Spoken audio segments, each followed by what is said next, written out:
Hey there guys, this is 88 Shadow Angel here, back once again, and here we have, I'm sure if you've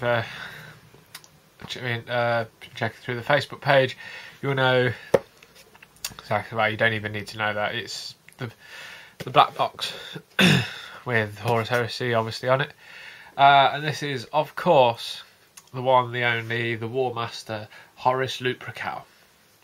And I've been ever since the model was posted up on Forge World's page, or the Facebook page, and then their actual page. You can see it.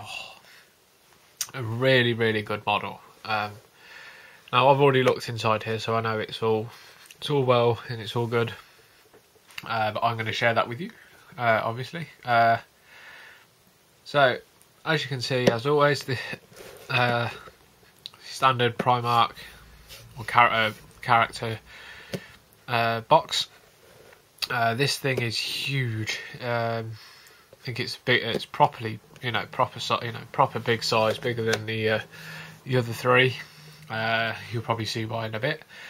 Unless you've already seen this model, then you'll know how big it is, obviously, because I know there's a fair few out there now. So let's get it opened, and I will have a look through with you and see what's in there. Right, catch in a bit, guys.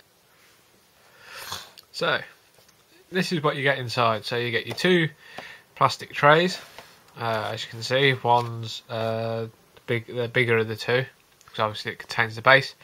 You also get the card, or the paper thing, blister, whatever, on top, which obviously gives you the fully built model as the picture on the front, and then on the back you can see it tells you some of the lovely fiddly details which Forge World put ever so nicely into these models. So there you go. So as you can see, that's how he looks when he's finished, although mine won't look like that, because I'm planning a few different things which will come over in the next series of vids. If you've been following my Primarch videos, you'll won't see the finished one until number 3, but I may possibly do a painting guide on this one. I'm not sure yet. I'll see what feedback I get. Yeah. So we'll start with tray 1. So this is the slightly smaller one. Spot my arm a minute there. So, start with the cape. So, as you can see, once it starts to focus,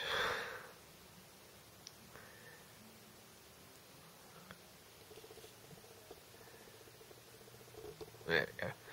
So, as we can see, this is, now I believe the model is based on Horus revealing himself as the betrayer. So the skull trophies are just starting to be begin to show on his armour and all the rest. So here you can see the tail and I think the back leg of the wolf that goes across the top of his armour. Can also see 3 skulls marked in here. I believe all. Oh no. 2 of them marked with the Eye of Horus, I believe it is, or the Sons of Horus symbol. And then the cape itself has the eye on, I think, either. Yeah, there you go. On either end of the outside of the cape, so you get this really nice detail, even the ripples in the fabric as well, and the stretching of the fabrics and stuff like that. So it's a really, really nicely detailed cape. What else do we have? We have a bit of the base, so a bit of the that'll probably be the bit that holds bits together, and then we have the pillars of the staircase. So then the bar will sit just on top. So yeah, so In here we have the head. So if I can just get a close up on Horus there. So there he is, Horus in all his glory, and that is a beautiful flesh head. Something Forge World I think have really stepped up on is their actual faces and the detail in them as well. You know, so like the wrinkles in the forehead, the cheekbone, everything. They are just beautiful. Then you get the tassels off those ones are on the front. I think they're on the underside of the arm, shoulder pad. Sorry. So just move them out. Then we have, of course, the talon, the very famous talon, which I believe now sits on Abaddon. So it's all one piece, which I was quite surprised about. Honestly, with Forge World's reputation, I was actually expecting the claws to be separate and all kinds of manner of lunacy. But no, that is really, really nice. That very well done for Forge World for that one. Really beautifully detailed. All the wires, the works, and everything are on here. So that's quite cool as well. So yeah, so that's proper nice. Next up we have, of course, the part of the mace and the railing for the stairs, but we don't want to see the railing for the stairs. So the mace, as you can see in the arm, is all one piece. It is a huge bit of kit as well. As you can see, it's about that long.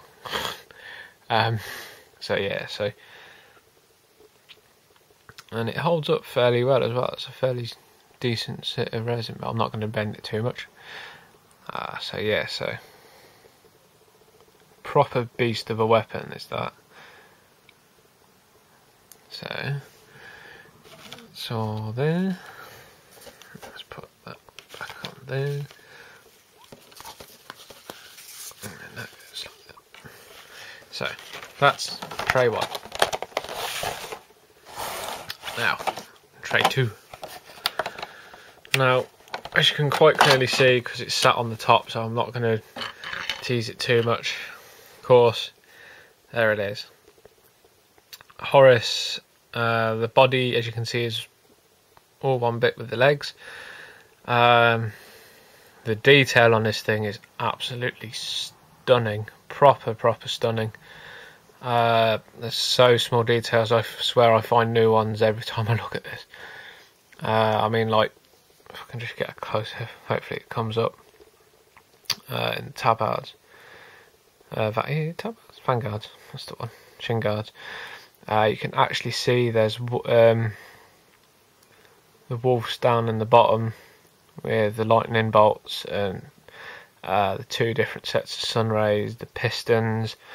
But it tells that awesome story as well of, because obviously on the instep you've got the eagle of the Emperor and obviously the lunar wolves on the other side, so it's a really nice somewhat story.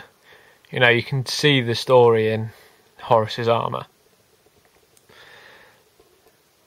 And you've got all the around the back. You can see the top of the wolf obviously on the top, which is sat over the eye of Horus, or Horus's actual legion guard on the top, shoulder guard on the top, sorry. See more of this fantastic detailing in the breastplate, all the wires in the abdomen, the extra bits of plating, the wires in the back. It's just so full of detail. Then you've obviously got the Lunar Wolves guard on there, and yeah, that is just beautiful in resin. So obviously you get your large dreadnought base.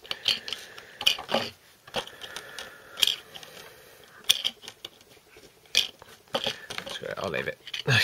Terminator base obviously fits in there, as you can see. Your pillars go on there, and then the stairs. Now the writing on the stairs is really, really nice, and there's some. I'm sure if you know all your history and that, you'll know. Well, history, I say 40k history and fluff. You'll probably know all bits and pieces about this. So that is really, really nice scenic base for him. And then you get the bit that he stands on, which is the eagle's head, which is really, really nice. And it's a really big bit of resin as well. It's not small in any stretch, so that should fit something like that, I believe. Yeah, something like that. So just to give you a slight rough idea, fits like that. And I'm sure your extra bit will fit somewhere in there. And so yeah, so there you go, guys. So it's a fairly, it's not a short vid, it's a fairly long vid, I suppose, about average, I'd say. So let's pile that all back up there. So there you go, guys. This has been the unboxing of Horus Lupercal. The next vid, hopefully, will be this put together, because I know I'm going to enjoy putting them together. Because so far I've loved putting all the Primarch models together is something a bit different. And then obviously painting them. At the moment I'm still in two minds what I want to do for the paints. Well, I'm not. I know what I'm doing. It's more a case of just hoping it plans out and works as well as I want it to.